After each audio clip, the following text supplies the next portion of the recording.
Ça va, pas la peine de s'énerver. Mais c'est quoi ça? C'est la liste des 10 films que j'ai aimés dans ma vie? Mais c'est vous qui l'avez fait la liste? Mais si je me rappelle bien, la dernière fois, vous m'avez laissé choisir mes films. Ah, vu mes goûts de chiottes, c'est plus prudent comme ça. Ok. Bon bah c'est quoi vos films là? Mais j'en ai vu aucun là-dedans. Ah d'accord, vous m'avez aussi écrit la critique de chaque film. Eh mais en vrai, vous êtes sûr que c'est utile que je sois là? Quoi? Il vous faut un beau visage qui passe bien à l'écran? Ah c'est gentil ça. C'est pas vrai, mais c'est gentil. Bon ben, en route, Dwight Schrute.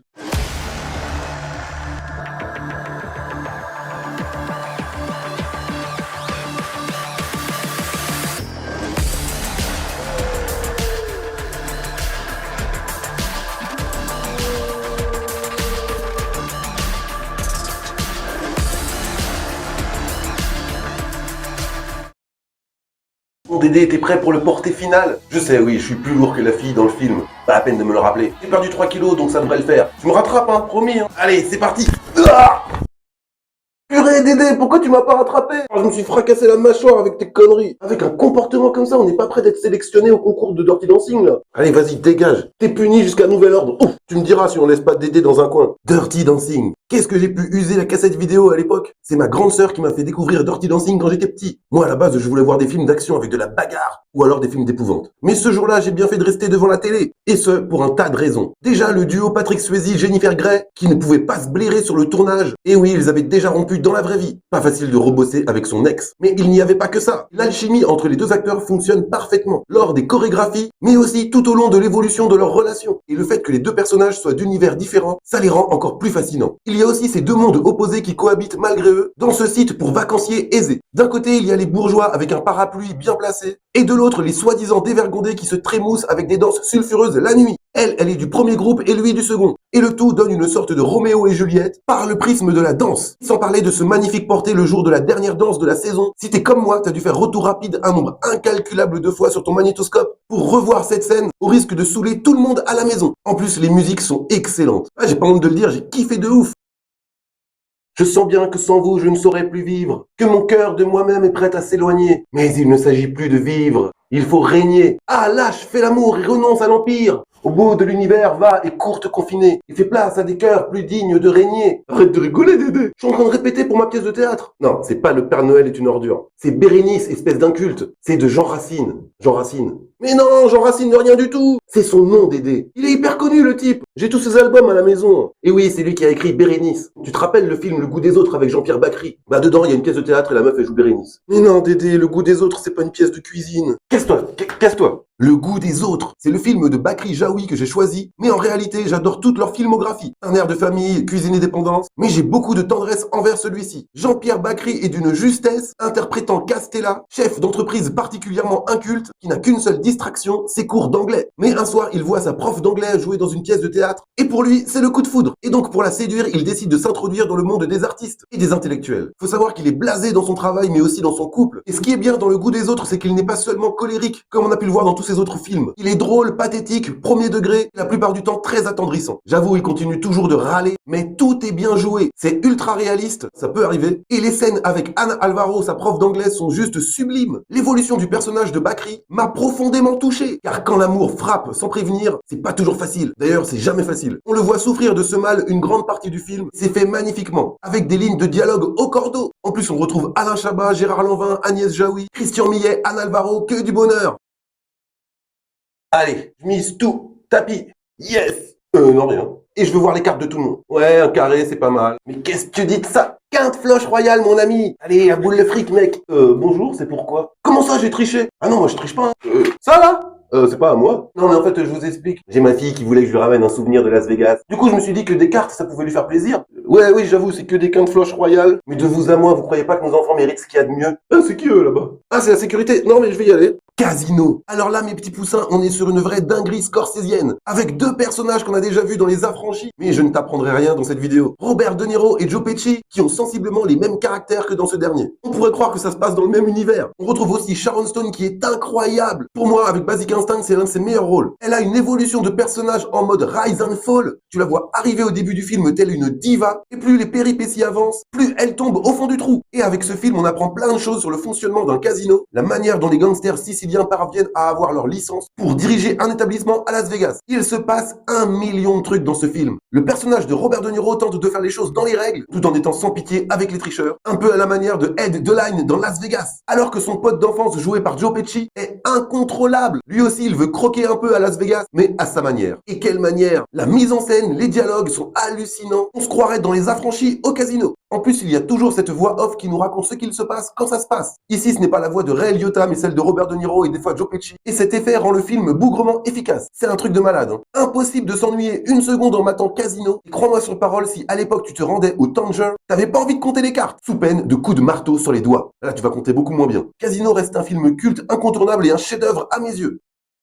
Alors moi, Dédé, j'ai une énorme théorie. C'est qu'en fait, John Wick, ça se passe dans le même univers que Matrix. Bah regarde, déjà le gars, il résiste à des taxis qui lui foncent dessus. Il se fait tirer dessus à bout portant à plusieurs reprises. Et juste après, il tombe d'un immeuble de 10 étages. Le gars, il se tape avec tout le casting du film. Et il se relève à chaque fois. Pour moi, John Wick, c'est un programme d'entraînement de Neo. Comme le programme où il apprend le kung-fu dans Matrix 1. Imagine, dans Matrix, des fois, il n'y a pas grand-chose à faire. Une fois qu'ils ont buté tous les agents Smith. Donc quand Neo, il se fait chier pour rester en forme, bah le gars, il se fait un programme d'entraînement avec le look et le scénario qu'il veut. Et du coup, quand il a dû rentrer les infos dans le programme, il s'est dit, ouais, je vais m'appeler John Wick, j'aurai les cheveux longs. Et puis tiens, si j'étais un tueur sanguinaire. Comme ça, le gars, il garde la pêche. En plus, dans John Wick, il y a Morpheus. Tu crois vraiment que c'est un hasard? Non, non, mon gars, c'est QFD. Dédé, tu dors? T'as rien écouté de ce que je te raconte, en fait. Bah, je recommence. Alors moi, Dédé, j'ai une énorme théorie. C'est qu'en fait, John Wick se passe dans l'univers de Matrix. John Wick. C'est pas trop tôt, hein. J'avais trop envie d'en parler de celui-là. Cette franchise est une renaissance pour Keanu Reeves. Soyons honnêtes, il avait connu une légère traversée du désert au sortir de Matrix 3. Mais avec John Wick, il a révolutionné le genre du film d'action. Avec des scènes beaucoup moins cutées que la saga Jason Bourne ou autre Jack Reacher.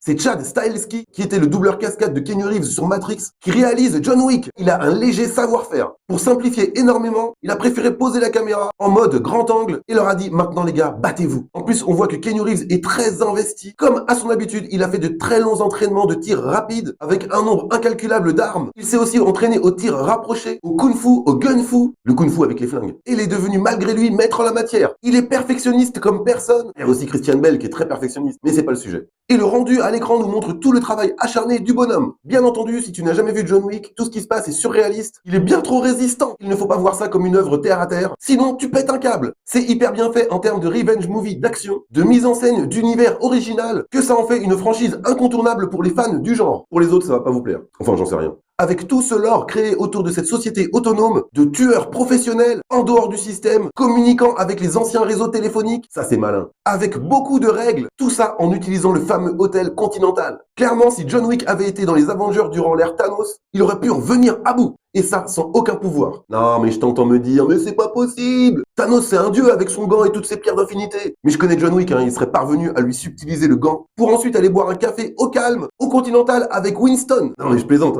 Il aurait pris un déca parce qu'il est déjà bien nerveux. Bref, pour moi, cette franchise est un bijou en termes d'action qui surpasse beaucoup de blockbusters d'aujourd'hui. Salut, la place est libre. Je m'appelle Chris. Vous attendez quelqu'un ou vous êtes célibataire? Ah, vous trouvez que je suis trop indiscret? Désolé, mais ça fait 6 ans que j'ai pas eu de rencard. Donc je suis légèrement rouillé. Pas comme ma voiture. Piou, piou. Ouais, désolé. Moi, qu'est-ce que je fais comme métier? Je suis pilote de Formule 1. En fait, plus précisément, je répare les Formule 1. Bon, allez, je vais pas vous jouer de la flûte. Je nettoie les vestiaires de ceux qui réparent les Formule 1. Bon, en vrai, je récure les chiottes de ceux qui nettoient les vestiaires de ceux qui réparent les Formule 1. Ça va? Ben, vous allez où? Vous avez oublié quelque chose dans votre voiture? Pas de problème, j'attends ici. Rush. Alors lui, c'est bien simple, il fait partie des films que je regarde au moins 2 fois dans l'année. C'est Ron Howard qui a conduit ce film de course automobile, qui est loin d'être uniquement ça. C'est un biopic dramatique sur la rivalité des 2 meilleurs pilotes de F1 des années 70, Niki Lauda et James Hunt. Et autant dire que ça joue extrêmement bien là-dedans. Surtout Daniel Brühl en Niki Lauda. Il est tellement incroyable qu'il arrive à voler la vedette à Chris Hemsworth. C'est pas rien. En temps normal, je déteste la Formule 1, presque autant que les films de Formule 1. Mais ici, l'histoire est tellement passionnante, la mise en scène des courses est incroyable, et les 2 personnages sont tellement opposés que de les voir tout donner pour battre l'autre est juste génial. On a 2 profils totalement différents voulant la même chose, c'est très addictif tout ça. Pour moi, ce film est unique, ça n'a rien à voir avec Ferrari, Gran Turismo, Driven, Jour de tonnerre, même si j'aime beaucoup les films que je viens de citer. Pour moi, Rush est d'un tout autre niveau. Allez, j'avoue, il y a Le Mans 66 qui est vachement bien aussi. Bon, Dédé, dépêche-toi, faut y aller, là. T'as rien oublié? Non, parce que Las Vegas, c'est pas la porte à côté, Donc, une fois sur la route, pas question de faire demi-tour. T'as les bouteilles de vodka, t'as les bouteilles de rhum, t'as la mescaline, t'as pris aussi les 3 kilos d'herbe, la coke, le LSD, tout ça, c'est bon? Les champis, la datura, l'opium, la meth, les extas, la kétamine. Faut rien oublier, parce qu'on part 2 jours. Et j'ai pas envie de me rationner. Non, moi, j'ai juste pris de l'adrénochrome. En même temps, une goutte suffit, donc... Dédé, t'as failli oublier le plus important. La bouteille d'eau, wesh. Ah, ça fait toujours rire. Las Vegas Parano, un de mes films préférés, à regarder à jeun, loin de toute substance illicite. Ou inversement, ça dépend de ce que tu recherches. Quelle dinguerie ce film! Quand tu regardes ça, t'es débordé, c'est sûr. Johnny Depp et Benicio del Toro qui prennent toutes les drogues en vogue sur le marché, et ce, durant tout le film. Là, faut avoir du cardio. Pour faire simple, Johnny Depp est un journaliste sportif qui doit couvrir une course de moto. Mais ça va pas se faire tout seul. Ce film est tellement jouissif. Les deux là, ils sont jamais en pleine montée en même temps. Et ça nous donne un nombre industriel de scènes cultes. Aucune réplique n'est à jeter. C'est du grand art, sous acide, sous alcool, bref, sous tout. Je vais pas te faire une liste de tout ce qu'ils prennent, car je serais forcé de faire 3 vidéos supplémentaires. Faut juste savoir que les gars sont très chargés. Mais en dehors du côté extrêmement drôle, Las Vegas Parano est aussi là pour nous montrer l'envers du décor des paillettes de Las Vegas. Mais c'est surtout pour se mettre des cartouches de malade. Je connais tout le film par cœur, toutes les répliques, et même aujourd'hui je rigole du début jusqu'à la fin. Nos deux héros sont super drôles mais de manière différente. Heureusement que Benicio del Toro dit qu'il est avocat, sinon impossible de deviner. Ils font que des dingueries, tu verrais l'évolution de leur chambre d'hôtel. Là je crois qu'ils ont perdu le chèque de caution. Et ça en dit long sur leur capacité à gérer la situation. Comme tu l'auras compris, Las Vegas Parano est pour moi une immense pépite. Et en plus il y a Tobey Maguire en autostoppeur paniqué. Je pense qu'après ça, il va prendre le bus. Même si j'en doute fort, si tu n'as toujours pas vu Las Vegas Parano, va falloir s'y mettre sérieusement. Dédé, je retrouve plus mon livre. Je sais plus où je l'ai foutu. Comment ça, tu me l'as emprunté? Tu l'as perdu en plus? Mais c'est pas possible d'entendre ça. T'es au courant que c'est le seul exemplaire dans le monde? Dedans, il y avait la recette pour diriger toute la Bretagne. D'ailleurs, pourquoi tu me l'as pris? Il y a même pas d'image dedans. Faut que tu le retrouves obligé, mec. Sinon, j'appelle Denzel Washington. Ouais, c'est lui qui me l'a confié. Il en avait trop marre de le trimballer partout, mais c'est pas la question. Et mon gars, s'il apprend ça, il va te taper, hein. Comment ça, j'aurais dû faire des photocopies? Dédé, je pense que c'est le bon moment pour toi de faire le silence autour de ta bouche. Le livre d'Eli, le film le plus sous-coté de la liste. Hormis le fait qu'à mon sens, on aurait pu exploiter davantage cet univers post-apocalyptique, superbement bien reconstitué visuellement en termes d'ambiance. Pour moi, c'est un film ultra bien foutu, avec des acteurs au top, comme Denzel Washington très crédible et très charismatique, et Gary Oldman en antagoniste assoiffé de pouvoir, dans un monde dévasté, où tout est à recréer, et où le plus intelligent et le plus machiavélique peut régner en maître. Mais il lui faut absolument ce livre, qui est en possession du personnage d'Eli. C'est un film qui aborde clairement le thème de la religion et de la manipulation avec un dogme, utilisé à des fins d'asseoir une domination sur le peuple. C'est personnifié par Gary Oldman, alors que si le message est utilisé dans un but pur, pour de l'espoir et un monde à venir bien meilleur, c'est totalement différent, et pourtant c'est le même bouquin. Il y a des fulgurances incroyables dans ce film, avec une mise en scène plus que correcte, qu'on ne voit pas du tout de la même façon au second visionnage. Et tu sais pourquoi je dis ça. Je n'en démords pas, le livre d'Eli est un film exceptionnel. Hé mec, il y a une banane dans ton pot d'échappement. Alors t'as deviné quel acteur j'étais en train d'imiter? Non, c'est pas Dark Vador. Où est-ce que tu veux qu'il trouve des bananes sur Mustafar? Concentre-toi un peu. Bon, je t'en fais encore un. Vector, s'il arrive quoi que ce soit à Jenny, je vous tuerai. Ou tiens, encore plus facile. Arrêtez tout, ne faites plus rien.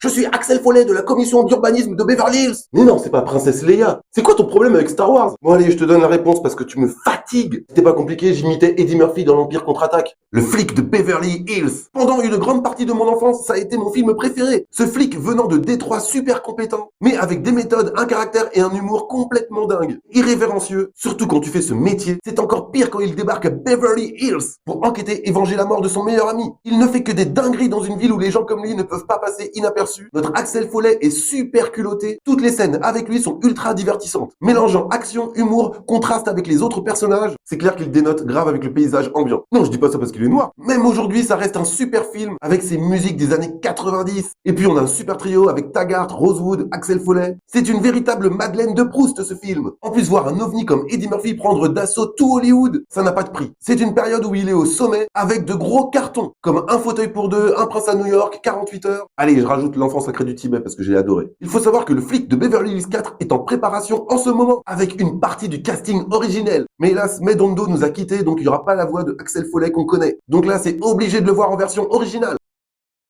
Dédé, tu trouves pas que dans Les Griffes de la Nuit, Wolverine, il a pris un sacré coup de vieux? J'ai limite du mal à le reconnaître. En même temps, si j'ai bien compris le film, il dort pas beaucoup. Bah ça doit être fatigant de terroriser les petits jeunes dans leurs rêves. En fait, le mec, il travaille de nuit. Quand tu vois son visage, t'as envie de te dire, le travail, c'est la santé, sérieusement. Et pourquoi il est aussi sadique? Ah, toi, tu penses que c'est les effets secondaires de l'adamantium? Why not? Trop bizarre. En tout cas, les X-Men, c'est plus que c'était. Les Griffes de la Nuit. Ah, j'en ai passé des nuits blanches à cause de ce film de Wes Craven. Un maître pour utiliser les peurs primales. Surtout que j'étais tout petit. Et le génie de ce film, c'est que tu te fais attaquer dans tes rêves. Donc pour se défendre, c'est déjà beaucoup plus compliqué. Et Robert Englund jouait ce bogeyman cultissime à merveille, avec son sadisme, son humour noir, qui te faisait encore plus flipper. On découvre un jeune Johnny Depp adolescent, et je pense vraiment qu'il aurait dû s'habiller en pirate, peut-être qu'il aurait eu plus de chance. Pour moi, Les Griffes de la Nuit est le meilleur de la franchise, car soyons honnêtes, après ça devient un peu gênant. Et le reboot de 2010, pareil, aucun intérêt. Je crois que là, il y a un projet pour en faire encore un autre. Dans Les Griffes de la Nuit, on nous explique l'origine story de Freddy Krueger. Ce film marque toute une génération de jeunes de l'époque, dont je faisais partie, merci du traumatisme, et pose bien sa pierre à l'édifice pour définir de façon radicale et originale le slasher movie et ses codes, comme l'avait fait la franchise Halloween. En tout cas, c'est un très bon film d'épouvante. Plus de 30 ans après, je me rappelle de toutes les scènes, c'est horrible. Ça y est Dédé, je me suis mis à la boxe. Ah, le tennis, c'est trop un sport de fragile. Non mais les gars, ils ont carrément des sièges avec des parasols pour se reposer entre les poings. Ah, c'est pas pour moi cette histoire. En plus, à la salle de boxe, j'ai vu une fille qui s'entraînait, mon gars. Ouais, je vais lui arracher son 06.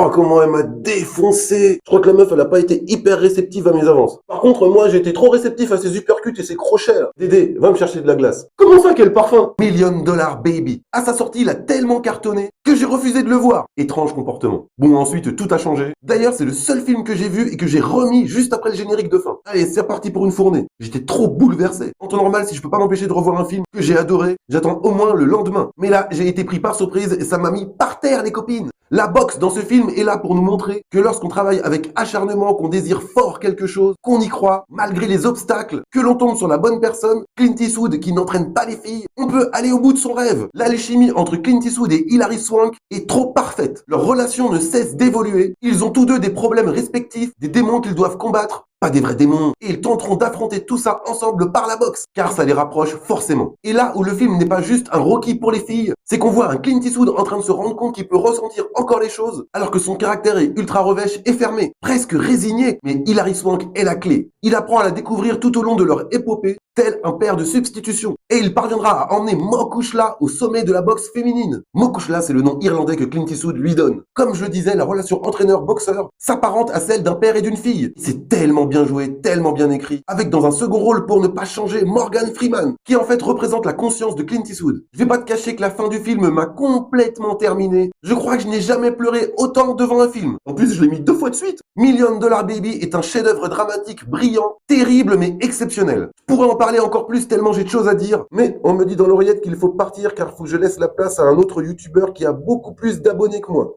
Ça fait toujours plaisir d'entendre ça. Alors, vous en avez pensé quoi? J'ai bien parlé de vos films préférés, là? En tout cas, je me suis pas donné envie de les voir. Mais je peux revenir pour les 10 prochains films, hein, si vous voulez. Non, parce que j'ai trouvé ça trop marrant de raconter n'importe quoi. Sinon, avant de partir, je peux laisser un petit message pour mes abonnés? Bien sûr que si, ça les intéresse. Allez, c'est parti. Donc, du coup, laissez-moi un pouce bleu, un commentaire, partagez la vidéo, activez la cloche pour être tenu au courant des prochaines vidéos, et suivez-moi sur tous mes réseaux. Pourquoi vous vous marrez? J'ai vu des vidéos YouTube, les mecs, ils disent ça à la fin. D'ailleurs, c'est qui le youtubeur qui a plus d'abonnés que moi, là? Tout le monde! Ah.